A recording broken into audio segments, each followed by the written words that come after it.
Amigos, muy buen día. Reciban un cordial saludo de su servidor, el Dr. Luis Sánchez. El día de hoy continuaremos con esta capacitación virtual sobre sistema acusatorio penal. Este es el segundo tomo y comenzamos ahora. La reforma constitucional en materia de sistema de justicia penal fue una de las innovaciones en la materia de procuración de justicia más importantes realizadas en nuestra Constitución desde su promulgación en 1917. En esta trascendente reforma, como ya hemos analizado, los numerales 17, 18, 19, 20 y 21 de nuestra Carta Magna se ven modificados, generando un nuevo camino y sobre todo una ruta del procedimiento de nuestro país frente a este nuevo sistema. Esto es, que los principios que nosotros encontramos del artículo número 6 al artículo 14 del Código Nacional de Procedimientos Penales nos van a servir para saber cuál es la ruta de acuerdo al trazo constitucional del artículo 20 constitucional en su apartado A. Esto es, los principios generales del sistema acusatorio. En el primero de los discos virtuales, ustedes aprendieron todas las etapas procesales, los preceptos del sistema acusatorio, los principios constitucionales, así como los principios procesales de dicho sistema. Ahora comenzaremos con una de las partes quizá más importantes dentro de nuestro sistema acusatorio, que tienen también un gran avance y una gran trascendencia de cambio y sustento en nuestro nuevo sistema. Y esto es las pruebas. Analizaremos entonces la prueba en el sistema acusatorio. En el principio general, la prueba en el sistema acusatorio se inserta como parte de un nuevo precepto. Esto es, que desde el propio principio procesal que encontramos nosotros en el artículo 6 del Código Nacional de Procedimientos Penales, vemos cómo la contradicción, que es uno de los principios, genera una confrontación entre los medios de prueba. Esto es, poderse oponer las partes entre sí como una nueva posibilidad dentro de las audiencias. Otra parte genérica que nosotros encontramos de la prueba es encontrar una libertad probatoria. Esta libertad probatoria nos da la posibilidad de poder probar cualquier hecho mediante cualquier medio. Esto quiere decir que para nosotros encontrar o poder probar un hecho, tenemos cualquier posibilidad y ya no solamente una tasación de pruebas o buscar una prueba que sea la que llene o satisfaga los requisitos propios de una autoridad.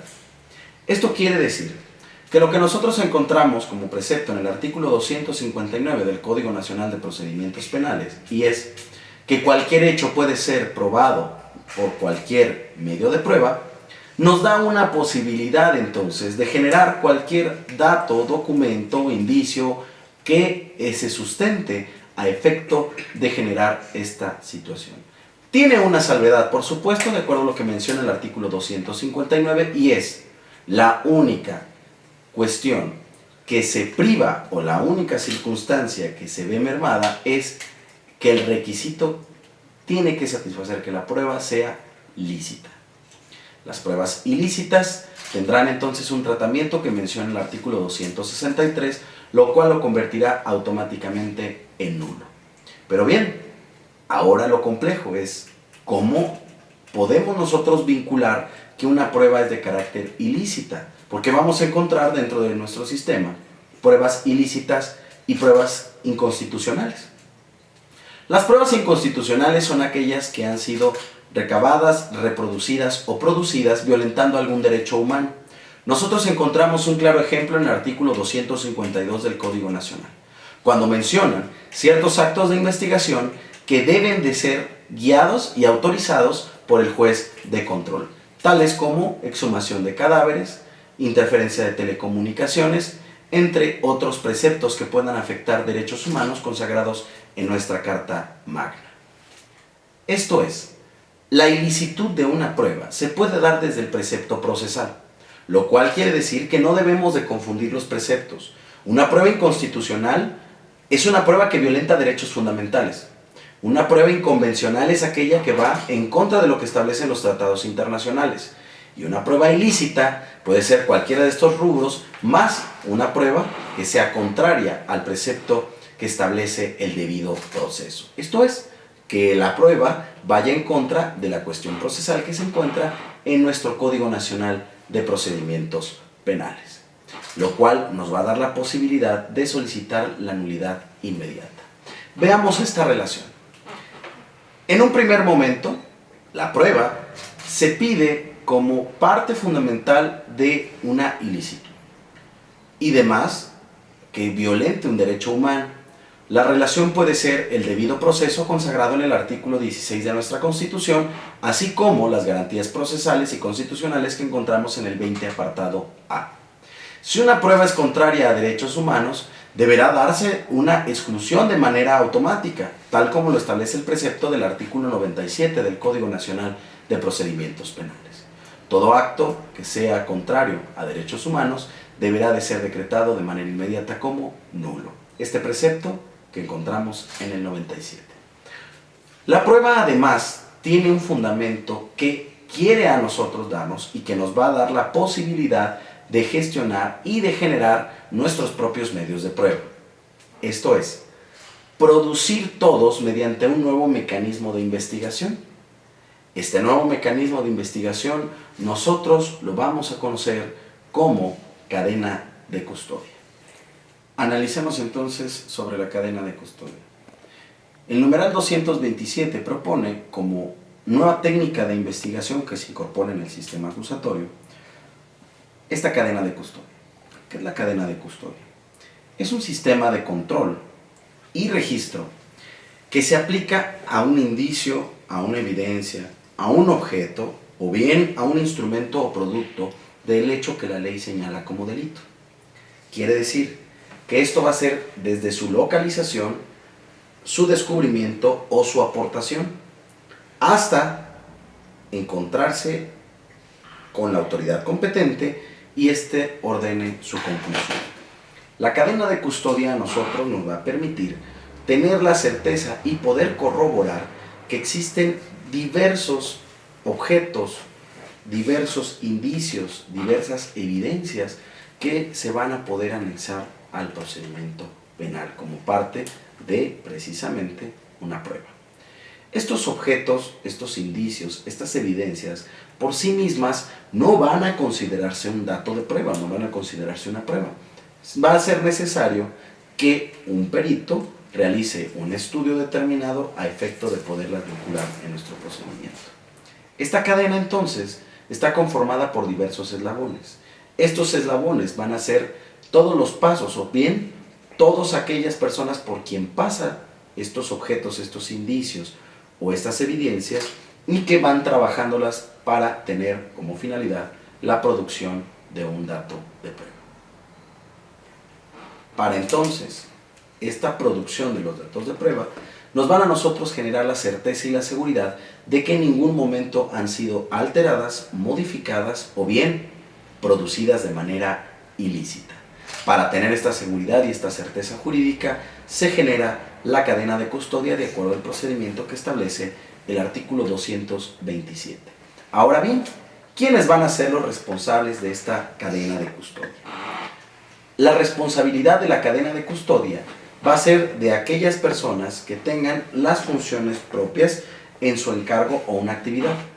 Quiere decir que los peritos, quiere decir que todos aquellos que tengan la manipulación, los criminólogos, los criminalistas, de las pruebas o de estas evidencias, van a ser responsables de la cadena de custodia. Y es por ello que tienen que seguir un elemento, un registro de cadena de custodia, donde se pondrá el número de la cédula profesional, donde se pondrá el cargo que desempeñan y además para qué fue remitida dicha evidencia, dicho dato o dicho objeto. Asimismo, deberá de incluirse en esta cadena de custodia la fundamentación del por qué se elige este profesionista, así como la fecha de recepción y la fecha de salida. Quiere decir que con ello nosotros tenemos la suficiente certeza de que si una prueba es alterada o es destruida o por su manipulación es contaminada, podremos encontrar al responsable de la violación de la cadena de custodia. Volviendo ahora a las generalidades de la prueba, mencionábamos que el artículo 259 en su párrafo primero señala que cualquier hecho puede ser probado por cualquier medio, siempre y cuando éste sea lícito. De segunda instancia, el artículo 259 señala que las pruebas deben ser valoradas por el órgano jurisdiccional de manera libre y lógica, lo cual automáticamente crea una obligación para la autoridad, pero también desincorpora la prueba tasada dentro del sistema acusatorio penal. Esto es, los antecedentes de la investigación deben ser recabados con anterioridad a juicio, y además estos antecedentes carecen en todo momento de valor probatorio y deben de ser fundados en sentencia definitiva. Para tener un mayor alcance de estos medios de prueba, de estos datos de prueba, o bien de estas pruebas, es importante distinguir estos tres preceptos de acuerdo a lo que establece el Código Nacional de Procedimientos Penales. Cuando nosotros tenemos un objeto, un indicio o bien un registro, podemos nosotros decir que tenemos datos de prueba. Cuando estos datos de prueba han sido producidos o cuando han sido reproducidos, se dice que tenemos medios de prueba. ¿Cuándo es esto o en qué etapa procesal? Esto es en la etapa procesal de etapa intermedia. En la etapa intermedia, en el escrito de acusación, nosotros ya vamos a presentar medios de prueba, no datos de prueba. Y una vez que han sido desahogados estos medios de prueba y que han alcanzado su finalidad probatoria, van a ser considerados como pruebas. Y esto es hasta el momento de su desahogo en la etapa de juicio oral. Quiere decir entonces que tenemos la distinción entre dato de prueba, medio de prueba y una prueba en el sistema acusatorio. Es importante señalar que el artículo 261 nos da la posibilidad de señalar cuáles son esta división, y esto es lo que acabamos de referir. Ahora bien, hablemos de un derecho de poder ofrecer pruebas. Tal como señala el artículo 262, el derecho a ofrecer los medios de prueba es un derecho que tienen las partes para sostener sus planteamientos en los términos que establece la propia norma. Esto es la licitud, esto es la contradicción, y esto es no violentar ningún debido proceso, ni violentar ningún derecho procesal, así como ningún derecho constitucional. ¿En qué versa esta licitud probatoria? Si nosotros analizamos el contenido del artículo 263, versa en que, como lo hemos señalado, ningún dato de prueba, ningún medio de prueba puede ser obtenido, producido o reproducido de manera ilícita. Esto es, que vaya en contra de lo que establece el propio ordenamiento. Y de igual manera, deberán de ser no contradictorios a lo que establece la Constitución y no violentar derechos fundamentales. Aquí es una situación que es recurrente. Cuando nosotros tenemos una prueba, muchas veces nos olvidamos de que esta prueba puede violentar la dignidad humana, puede violentar algún derecho humano concedido en la Constitución, que es finalmente lo que establece el propio Código en el artículo 252 que ya hemos referido. Un juez debe de estar en todo momento a efecto de que pueda garantizar que el procedimiento se va a llevar conforme a lo que establece la ley y que no va a violentar ningún derecho humano.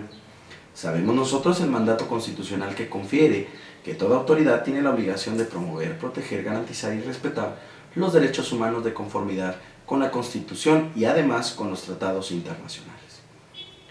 Tenemos entonces la posibilidad de solicitar que una prueba que ha sido violatoria de derechos humanos, o que una prueba que es violatoria de derechos humanos, se desvincule del procedimiento por afectar un tratado internacional o por ir en contra de un tratado internacional. La respuesta es sí.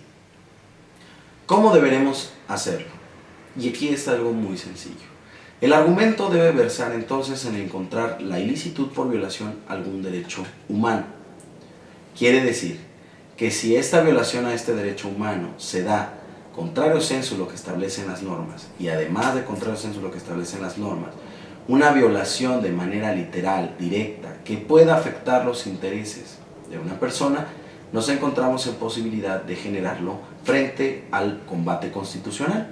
Esto es, el artículo primero y el artículo 133 a efecto de hacer valer la interpretación conforme que tiene la obligación de autoridad, así como una interpretación convencional para poder recurrir al tratado internacional que estemos viendo. Si nosotros analizamos en el video, se ve claramente cómo se utiliza el artículo primero y el 133 a efecto de hacer valer los tratados internacionales.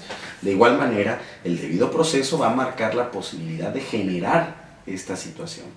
Por si fuera poco, recordar el mandato constitucional que hemos referido, en donde se da la posibilidad y la obligación de promover, proteger, garantizar y respetar con apego inmediato a derechos humanos. Ahora bien, ¿cómo se relaciona entonces lo que solicitamos? Porque estamos pidiendo la nulidad de una prueba.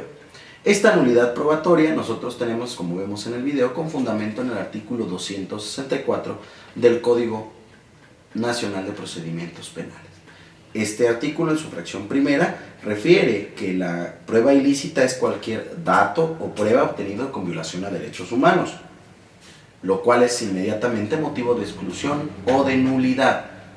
De igual manera, se tiene que hacer valer que las partes deben de solicitar la nulidad o la exclusión de cualquier medio de prueba y lo podrán hacer en cualquier etapa del procedimiento, y que el juez deberá de pronunciarse al respecto, tal y como establece el artículo 97 también del Código Nacional de Procedimientos Penales, como hemos acabado de analizar en este video.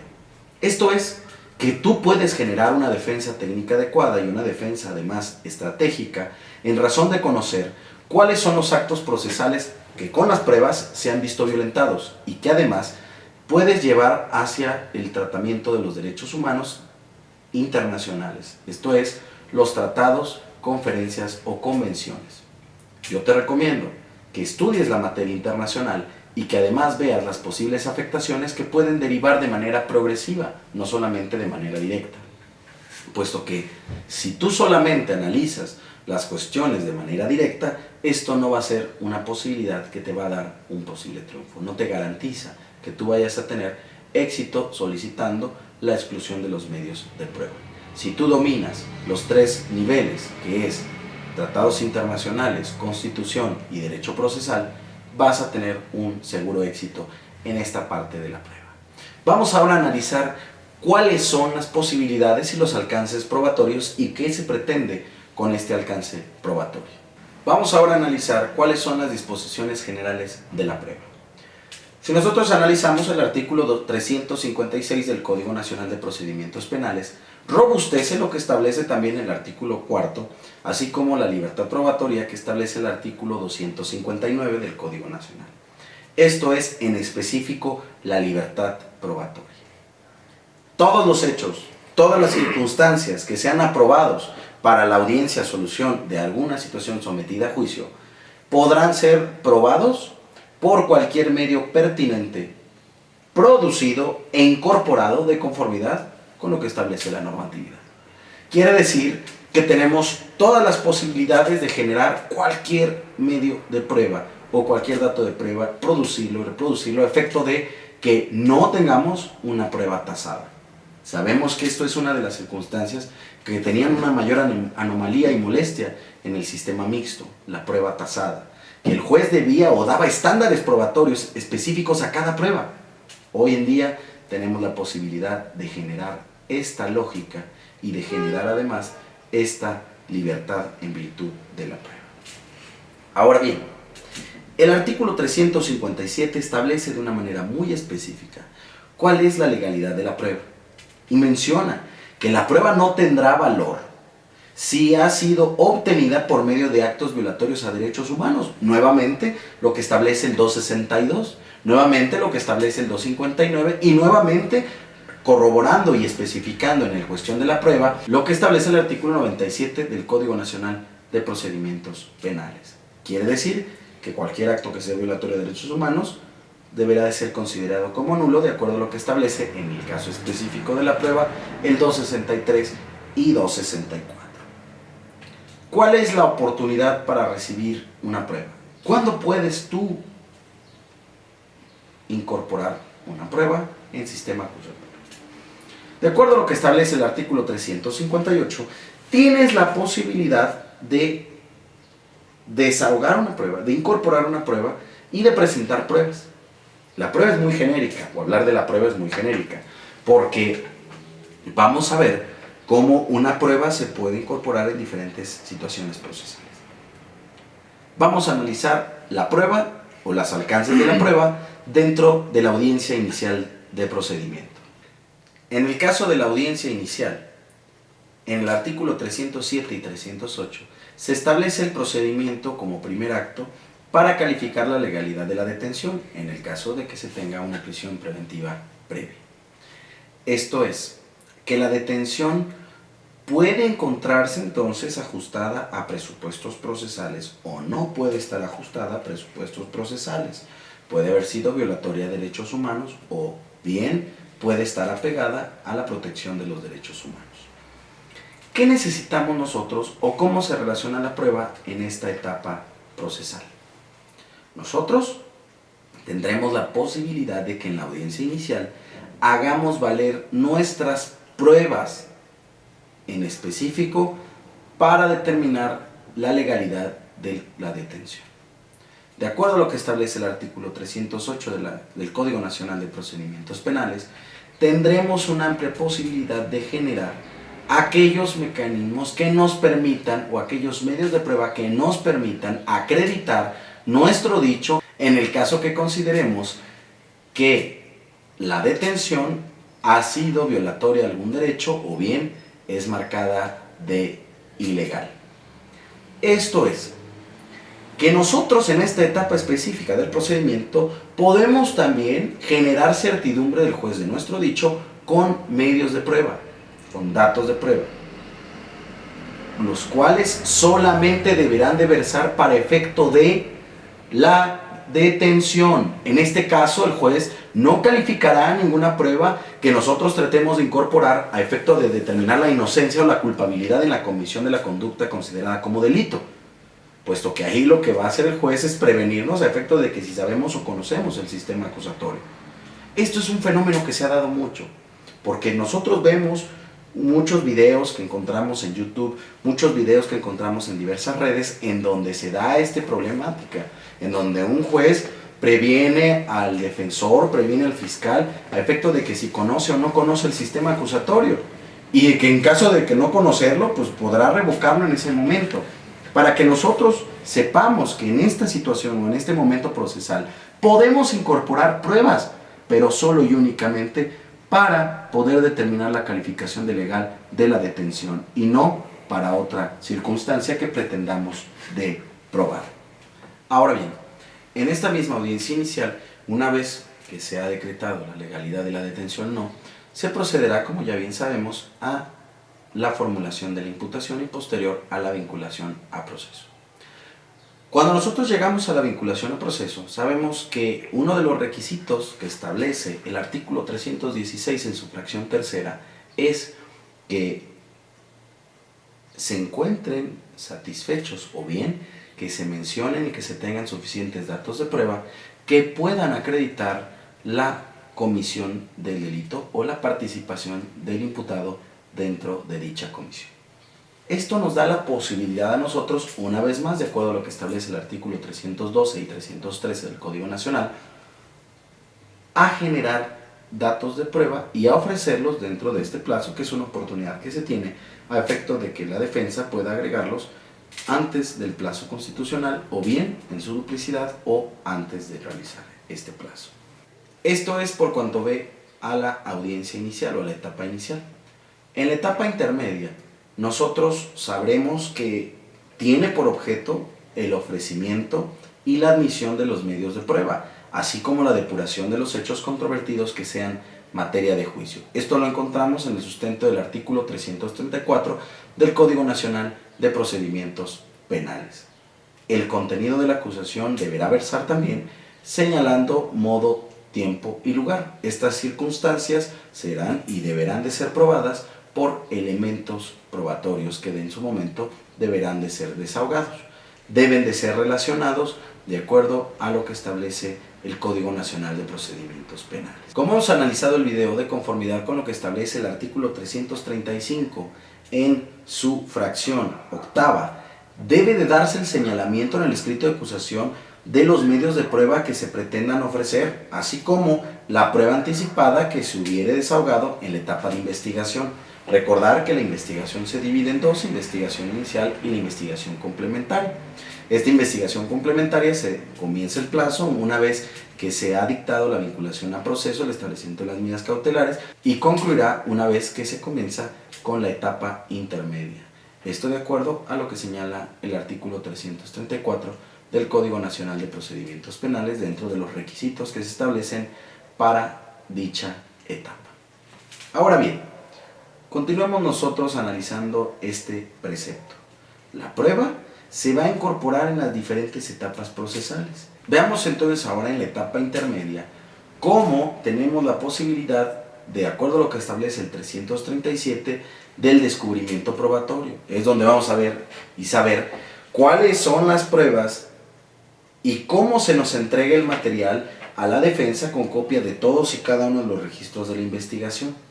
Esto es el destape probatorio, saber cuáles son esos elementos que tiene la Fiscalía o que tiene el Ministerio Público y que los haga saber a la defensa. Por su parte, el descubrimiento probatorio a cargo de la defensa consiste en la entrega material del Ministerio Público, de copia de los registros con los que se cuente y con los que se pretenda ofrecerlos como medios de prueba a efecto de ser desahogados en juicio. Esto es un intercambio que debe de darse con la mayor lealtad y con la mayor certeza que pueda ocasionar tanto la Fiscalía al defensor como el defensor a la Fiscalía. Se trata de una reciprocidad procesal. Ahora entonces, analicemos el siguiente de los preceptos generales de la prueba en el sistema acusatorio. El último de las generalidades que encontramos en el sistema acusatorio será la que nos refiere el artículo 359 del Código Nacional de Procedimientos Penales. Y esta es lo que refiere a la valoración de la prueba. Volvemos nuevamente a la situación de la prueba tasada, volvemos nuevamente a la libertad probatoria, en donde el tribunal de enjuiciamiento debe de hacer mención y referencia a la motivación que realice de todas y cada una de las pruebas desahogadas, incluso de aquellas que se hayan desechado, debiendo de pronunciarse al respecto. Deberá de iniciar las razones que lo fundamentan para ello, además que la motivación será un procedimiento de expresión realizado por el juez, donde se deberá señalar cuáles son las conclusiones contenidas, así como el material que se ha obtenido dentro de un procedimiento. Esto es lo que nosotros encontramos en una sentencia como parte de los considerandos, antes de pasar a los resolutivos. Ahora bien, pasemos a analizar el siguiente contenido, que son cuáles son las pruebas y cuáles son las reglas de cada una de ellas. Comencemos con la prueba testimonial de acuerdo a lo que establece el artículo 360 del Código Nacional de Procedimientos Penales. Partimos entonces de la idea de que toda persona tiene el deber de testificar. Esta prueba ha sido vinculada con el paso de los años. La prueba testimonial que se ha convertido en una prueba que a lo largo del tiempo ha sido utilizada no de manera específica muy precisa, puesto que la prueba testimonial ha tenido diversos enfoques que se han dado los propios litigantes. Incluso se considera una prueba que debe ser colegiada para evitar precisamente la fabricación y dotar de mayor certeza y seguridad a el juzgador. Pero bueno, analicemos un poco cómo la prueba testimonial se integra dentro del sistema acusatorio. Partimos entonces de una situación general. Toda persona tendrá la obligación de testificar y además deberá hacerlo con preceptos de declaratoria de la verdad. Esto es, que cuando llega a un procedimiento, el juez debe de manera inmediata de señalar la prevención de que se debe de conducir con verdad, so pena de incurrir en un delito que es considerado como falsedad de declaración y sufrir alguna pena de las que establece el código correspondiente. Esta prueba entonces también, con el alcance de la protesta de decir verdad, pone en una posibilidad al testigo de que deba inmediatamente dirigirse o tenga que dirigirse con toda verdad ante la autoridad jurisdiccional, esto a efecto. En esta obligación de declarar, cabe destacar que también el 361 habla acerca también de una facultad de abstención. Quiere decir que pueden abstenerse de declarar un tutor, un curador, un pupilo, el cónyuge, la concubina o el concubinario. Conveniente, y esto siempre es del imputado. Quiere decir que no tiene la obligación de inculpar de manera directa a una persona aquellos que tengan un lazo sentimental a él.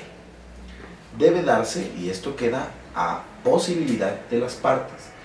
Quiere decir que cuando tú como defensa, la fiscalía esté ofertando una testimonial, puedes determinar que el testigo no es idóneo o bien que solicitas la abstención por tener algún parentesco o rasgo de filiación o algún sentimiento que pueda alterar el sentido de su declaración. Esto es una parte importante, puesto que también por parte de la teoría del caso que tú lleves o por parte de la técnica que vayas a emplear, puedes solicitar que se intervenga o puedes solicitar que no se abstenga para efecto del momento en el que, si la otra contraparte lo está presentando, seas tú quien haga en su momento las repreguntas. Cabe destacar que el Código Nacional de igual manera señala testigos especiales. Los testigos especiales, con apego al artículo 366 del Código Nacional de Procedimientos Penales, van a ser testimonio de menores de edad, víctimas de delito, o bien aquellas personas las cuales se tema por su afectación psicológica o emocional. Recordar que también la salud, en el artículo 4 de la Constitución, se preserva como parte de la estabilidad psicológica y la salud física. Quiere decir que si se pone en riesgo la salud emocional de una persona o bien su estado psicológico, puede considerarse como un testimonio especial, y que esto, a su vez, deberá determinarse como parte de un procedimiento específico. Ahora bien, este testigo especial va a recurrir, como decimos, ciertas circunstancias especiales dentro del procedimiento. Habla también de personas que se encuentran impedidas para acudir al recinto judicial, que serán examinadas en el lugar donde se encuentren. Y además, una de las claras ventajas que tiene nuestro sistema al reconocer los medios electrónicos como parte del mismo, y es que podrá ser transmitido en vivo por sistemas de reproducción digital. Tantas plataformas que hoy conocemos como Skype, como videoconferencias, videochats, que podrán utilizarse como parte del sistema jurídico en nuestra presentación de la prueba. Otra parte interesante respecto a los testigos que nosotros podemos solicitar es la protección de testigos. Cuando tengamos nosotros alguna circunstancia que ponga en peligro una situación que se pueda dar en contra o que se pueda recurrir a la comisión de un delito en contra de alguno de los testigos, podemos solicitar de apego al artículo 367 que se dé la protección a su integridad, no solamente física, sino a su integridad física, psicológica, tanto del testigo como de sus familiares. Hablamos aquí del testigo sin rostro, aquel que es su nombre reservado, sus datos reservados y que se presenta en el juicio en una sala de testigo protegido. ¿Cuáles son los derechos humanos entonces que se consagran en este testigo protegido? En primer lugar, de conformidad con el 20 constitucional, el principio de publicidad que debe de contravenirse en esta parte por tratarse de una situación específica, y de igual manera lo que establece en los propios tratados internacionales respecto a la protección de una persona: integridad física, integridad emocional y por supuesto el derecho humano con mayor trascendencia, que es la vida. Ahora bien, vamos a analizar en este siguiente video cómo se examinan a los testigos de acuerdo a lo que establece el Código Nacional de Procedimientos Penales dentro del interrogatorio y contrainterrogatorio. Analicemos primero las reglas generales del interrogatorio y el contrainterrogatorio. El numeral 371 del Código Nacional de Procedimientos Penales establece los declarantes dentro de la audiencia de juicio. Estos declarantes dentro de la audiencia de juicio tienen que tener un debido proceso. ¿Cuál es el procedimiento entonces para que se dé esto? Una vez en la audiencia de juicio, cuando se presentan los testigos, antes de ingresar y comenzar con su testimonio, deben de ser separados. La separación de los testigos a efecto de que uno no pueda saber qué es lo que ha referido el otro y no puedan ponerse de acuerdo ellos o duplicar y con ello alterar el sentido de la testimonial. Posteriormente, una vez que el testigo han sido separados, se procede a mandar llamar a uno de ellos. Una vez presentado el testigo, el juez le hace saber sus derechos y le hace saber el por qué se encuentra en ese recinto judicial y cuál es su objetivo. Asimismo, se le toma la protesta de decir verdad a efecto de que se pueda y que se deba de conducir con toda verdad dentro de su declaración. Y por último, se le hace saber la falta en la que puede incurrir en el caso de que cometa la falsedad de declaración. Una vez realizado esto, se comenzará con la examinación del testigo.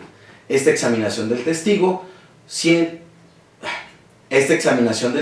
se hará por medio de preguntas de tipo oral que le realizará en primer lugar el oferente y posteriormente, en el caso de existir repreguntas, la realizará la contraparte del oferente de dicha prueba. ¿Cuáles son las reglas entonces para desarrollar el interrogatorio? En primer lugar, otorgada la protesta y realizada la identificación, se le hará saber la batería de las preguntas. Quiere decir que se deberán de seguir las reglas para formular preguntas que establece el propio código en el artículo 373. Analicemos cuáles son estas reglas. Primera regla: toda pregunta deberá de formularse de manera oral y versará sobre un hecho específico. Esto es, que debe de seguirse los principios procesales que guarda la característica de la oralidad en el sistema acusatorio y que no pueden mezclar hechos a efecto de no confundir al testigo. Segunda regla: en ningún caso se permitirán preguntas ambiguas o poco claras, conclusivas, impertinentes o irrelevantes, o bien preguntas argumentativas que tiendan a ofender al testigo o peritos o que pretendan coaccionar. Aquí es importante destacar esta situación. Las preguntas ambiguas o poco claras pueden poner en duda el testimonio o confundir el testimonio de nuestro ateste, lo cual es importante destacar que para nosotros poder desarrollar una pregunta de este carácter o de este tipo, es importante el saber preguntar. Un ejemplo de una pregunta conclusiva o de una pregunta poco clara podría ser dejar en arbitrio del testigo una confusión. El hecho de decir: ¿cómo se encuentra tu café el día de hoy? Una persona puede sentir que algo está muy caliente o puede sentir que algo no está tan caliente. Es algo ambiguo y es algo que es subjetivo, puesto que todas las personas tenemos diferentes parámetros en cuanto a sentimientos, en cuanto a los propios sentidos o bien en cuanto a las propias apreciaciones. Por ello, las preguntas deben de ser manifestadas de manera directa y deben de ser preguntas que no generen una posible confusión. Tercera regla: las preguntas sugestivas solo se permitirán a la contraparte de quien ofreció al testigo en el contrainterrogatorio. Pregunta sugestiva es aquella pregunta que trae una doble concatenación o trae un doble efecto para poder determinar que existe una mala información o bien que nosotros tenemos la posibilidad en el contrainterrogatorio de poder hacer valer como parte específica y poder determinar que una persona se está conduciendo con falsedad. Es importante entonces determinar cómo es una pregunta sugestiva. Esta pregunta sugestiva podría ser: si bien es cierto que usted ha dicho tal o cual situación, díganos entonces cuál es esta situación. Estamos realizando una pregunta sugestiva que es permitida única y exclusivamente en el contrainterrogatorio en las reglas básicas que más adelante presenciaremos. Cuarta regla: las partes solo podrán hacer preguntas a los testigos, peritos o al acusado respecto a lo declarado por ellos previamente a la investigación, cuando conste en los registros de lo declarado en juicio, o bien cuando tengan como finalidad acreditar su dicho, o cuando se pretenda ofrecer una prueba de refutación respecto de hechos propios que resulten pertinentes para la materia de juicio. Quiere decir que no podemos preguntar cosas que no sean materia de la litis. Un claro ejemplo: nosotros vemos seguido videos en YouTube, videos en diversas redes sociales, en donde incluso se les maneja títulos poco claros, información de otros países en donde las reglas procesales son distintas. Y en este caso, hemos presenciado o he sido testigo de presenciar algunos de los que son denominados los mejores interrogatorios. Y como en las películas, que esto es una falacia procesal, llega el interrogante y empieza a preguntar cómo se siente, cómo está el día de hoy está soleado. Esto no es materia de litis, por tanto, no es posible que nosotros hagamos este tipo de preguntas. Y en el caso de que se hagan, inmediatamente deben de objetarse con las reglas de las objeciones, que veremos a continuación. Las objeciones. Una objeción de pregunta es mostrar nuestra inconformidad frente a lo que se está preguntando. Esto quiere decir que la objeción de preguntas debe de realizarse antes que el testigo emita una respuesta. Esto se encuentra en el 374 del Código Nacional de Procedimientos Penales. En este caso, el juez deberá de analizar la pregunta y su objeción, en caso de considerar obvia la procedencia de la pregunta, resolverá de plano. Contra esta determinación no hay recurso alguno. Esto es, que para ser más específico dentro de la objeción, la autoridad tiene la posibilidad de mencionar cuáles son los fundamentos que se presentan. ¿Cómo vamos a objetar o qué vamos a objetar? Te podremos objetar cuando haya ilicitud, cuando se esté violentando derechos humanos, o bien cuando simplemente las reglas establecidas para el contrainterrogatorio y el interrogatorio del 373 sean vulneradas. Aquí un ejemplo de objeciones realizadas por una defensa en un caso de unas preguntas realizadas por el fiscal. Aquí es importante destacar una excepción a las reglas antes referidas, y esto es que el tribunal puede autorizar que el oferente de la prueba dentro del interrogatorio realice preguntas sugestivas, solo y únicamente ante la advertencia que se trata de un testigo hostil, tal como lo refiere el artículo 375. En este caso, tú como oferente de la prueba te deberás de referir al juez que, dadas las circunstancias y dado lo que se ha relacionado o lo que se ha suscitado en el presente interrogatorio, solicita se le declare al testigo como hostil a efecto de poder realizar las preguntas tal como refiere el artículo 375 y no violentar el debido proceso señalado en el artículo 16 de nuestra Constitución. Otra de las excepciones importantes a las reglas mencionadas es lo que refiere el artículo 373, el cual habla acerca de la lectura de apoyo de memoria o para demostrar o superar contradicciones en audiencia. Esta regla o esta excepción a la misma refiere que durante el interrogatorio y contrainterrogatorio del acusado, del testigo o del perito, podrá leer en parte sus entrevistas o bien sus manifestaciones, documentos por ellos elaborados o bien cualquier otro registro de actos en los que se hubiese participado. Esto se hace a efecto de poder superar cualquier contradicción o poner en evidencia cualquier contradicción hecha en la audiencia. Aquí una muestra de esta excepción a la regla y de cómo realizarlo en una audiencia. Una vez agotado el tema de los testigos, pasaremos ahora a otra de las pruebas que se encuentran posibles en el sistema acusatorio, y esta es el peritaje. Sabemos nosotros que el peritaje es una de las cuestiones muy relevantes dentro de nuestro sistema acusatorio, a efecto de poder realizar una opinión de un tercero que es experto dentro de una materia en específico. Nosotros encontramos entonces que en el artículo 368 del Código Nacional de Procedimientos Penales se especifica la prueba pericial. ¿Qué es lo importante de la prueba pericial? En primer lugar, saber que se trata de la opinión de un experto. En segundo lugar, que este experto pueda acreditar ante el juzgado, ante la autoridad, que tiene el conocimiento técnico adecuado para participar dentro de este asunto.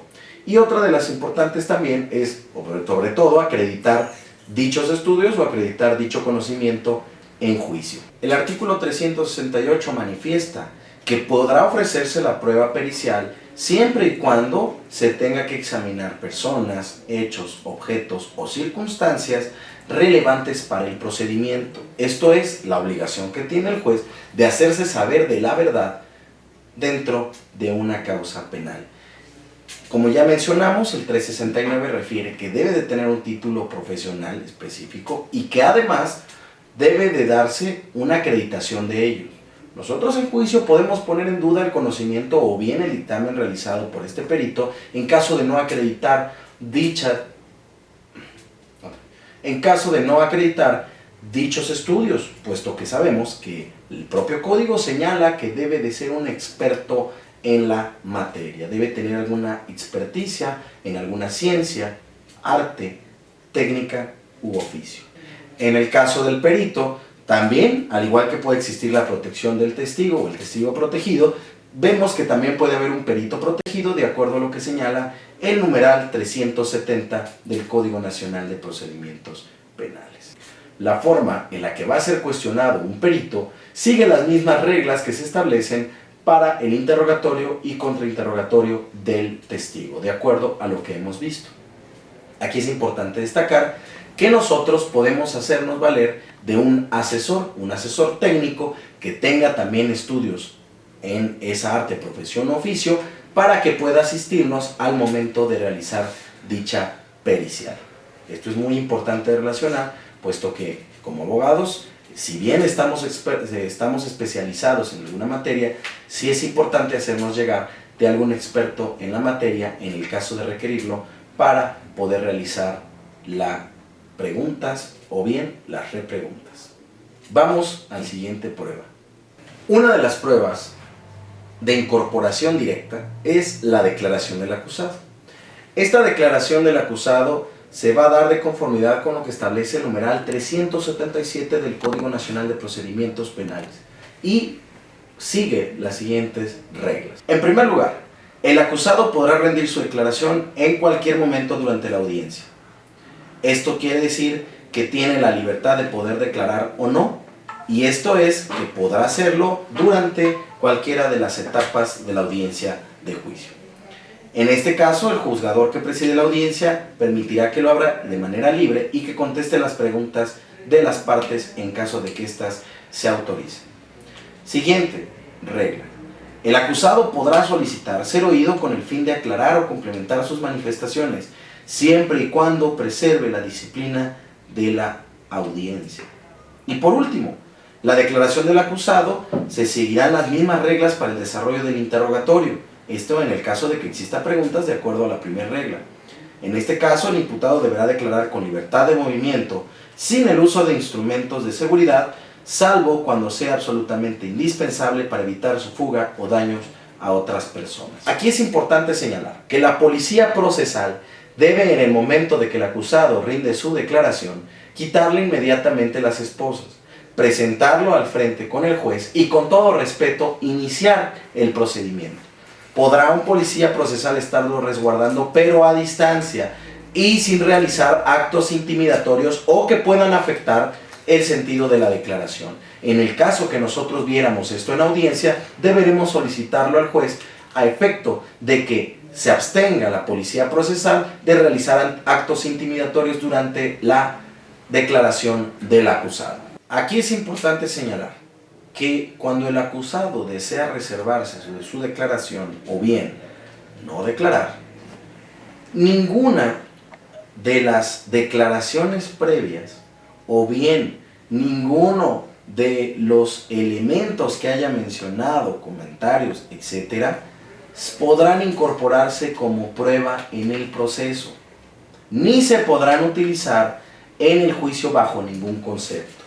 ¿Cuándo se da principalmente esta situación? Quizás observamos algún juicio que se da por medio de la intervención de los medios alternos, o los medios alternos de solución de controversias, y que puede el acusado declarar algo en esta audiencia, o en estas audiencias que celebran los medios alternos. Esto no podrá incorporarse en ningún momento, puesto que se maneja con toda confidencialidad y que se maneja con toda exclusión del proceso.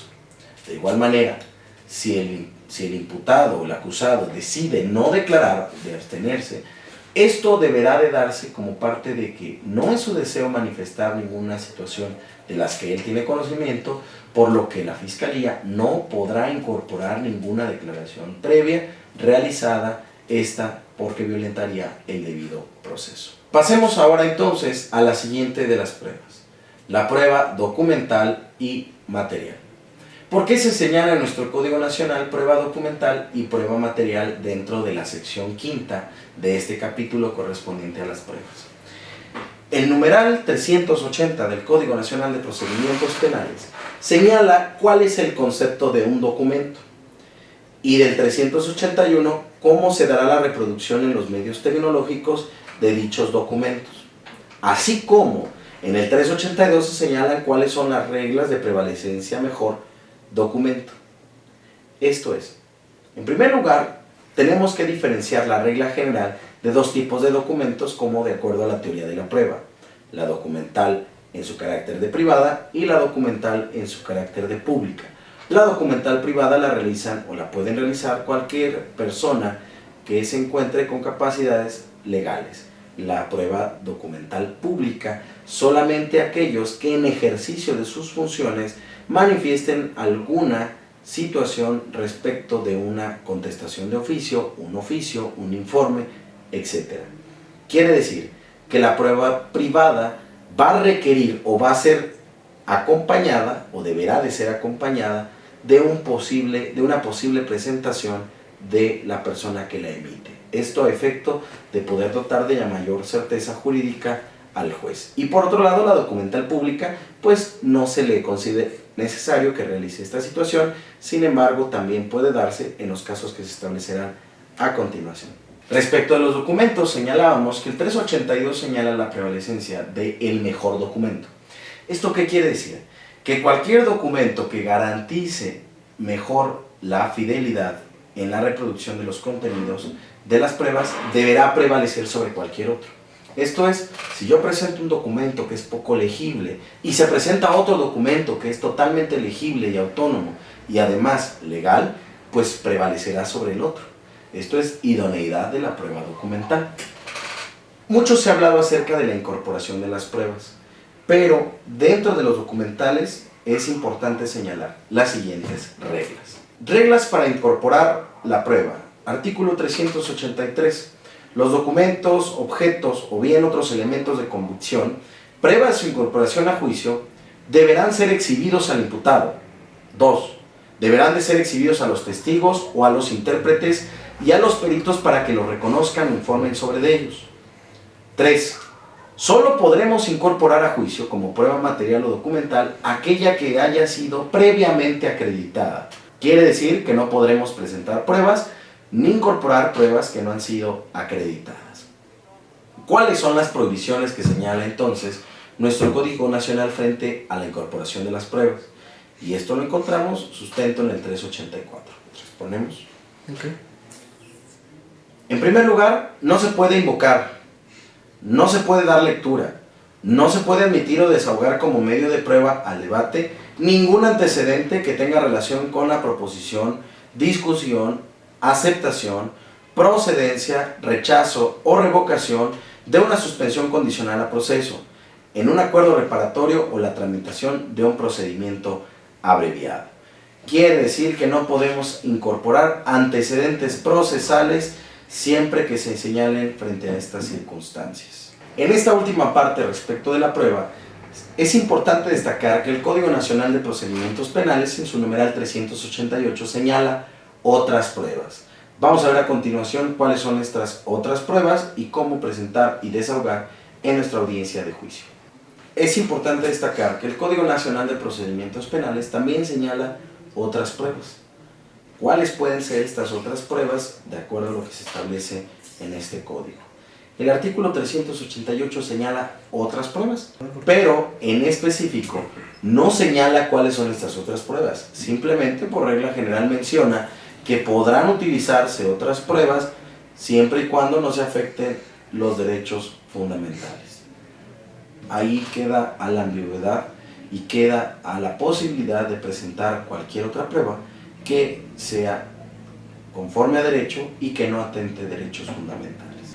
Es importante destacar lo que señala el Código Nacional de Procedimientos Penales en su numeral 390. Y esto es medios de prueba nueva y de refutación. ¿Qué son estos medios de prueba nueva y estos medios de refutación? En primer lugar, el Tribunal de Enjuiciamiento puede ordenar, tiene la facultad de ordenar la recepción de documentos de prueba nueva, ya sea sobre hechos supervenientes o bien aquellos que no fueron ofrecidos oportunamente por alguna de las partes, siempre que se justifique no haber conocido previamente de la existencia de la prueba. Esta es la regla general de la prueba superveniente: manifestar bajo protesta decir verdad y comprobar que no se tenía conocimiento de una prueba a efecto de poderla integrar con posterioridad. Asimismo, la rendición de este medio de prueba deberá darse o bien sugiere una controversia que se encuentra relacionada exclusivamente con su veracidad, su autenticidad o bien con su propia integridad. La pregunta ahora: ¿cómo ofrecer una prueba? Vamos a ver ahora en adelante cómo podemos realizarlo por medio de un escrito de acusación. En este escrito de acusación tú podrás darte cuenta cómo se vinculan las pruebas. Vemos en este escrito de acusación modelo cómo existen datos de prueba que se pretenden ofrecer y vincularse dentro del procedimiento. En este caso se está señalando la entrevista a una persona que es el elemento de guardia que realiza la detención. Por otro lado, de igual manera, otra entrevista a otra persona que es la hermana de la ofendida, quien manifiesta haber presenciado el hecho. En este caso, se trata de un supuesto de una comisión de una violación. Se pide también el perfil genético de la ofendida, el perfil genético del imputado y el perfil genético del indicio biológico localizado en la prenda de la ofendida. Por parte de los perfiles genéticos, estas pruebas van a ser periciales. Se ofrece un certificado médico efectuado por un consultorio de medicina legal en la unidad 4, lo cual es una prueba documental pública, puesto que la realiza un funcionario público que es un doctor que se encuentra adscrito a la fiscalía. Este certificado clínico o médico se deberá de realizar de acuerdo a lo que establece el Código Nacional como parte de una documental pública. De igual manera, cuando señalamos que se debe de realizar un perfil genético con indicio en una prenda, entonces quiere decir que a ese biólogo se le deberá de enviar la prenda y que deberá formar parte de la cadena de custodia de acuerdo a lo que ya hemos analizado. Ponemos ahora sí la imagen. Ahora bien, tú te has dado cuenta que la prueba es parte esencial y parte importante dentro del procedimiento. En estos momentos tú ya sabes cómo realizar un interrogatorio, cómo desahogar un contrainterrogatorio, cómo vincular tus pruebas en el procedimiento, cómo poder producir, reproducir u obtener una prueba y cómo señalar la licitud o la ilicitud de una prueba frente a una autoridad jurisdiccional. Esto es entonces respecto del capítulo de las pruebas.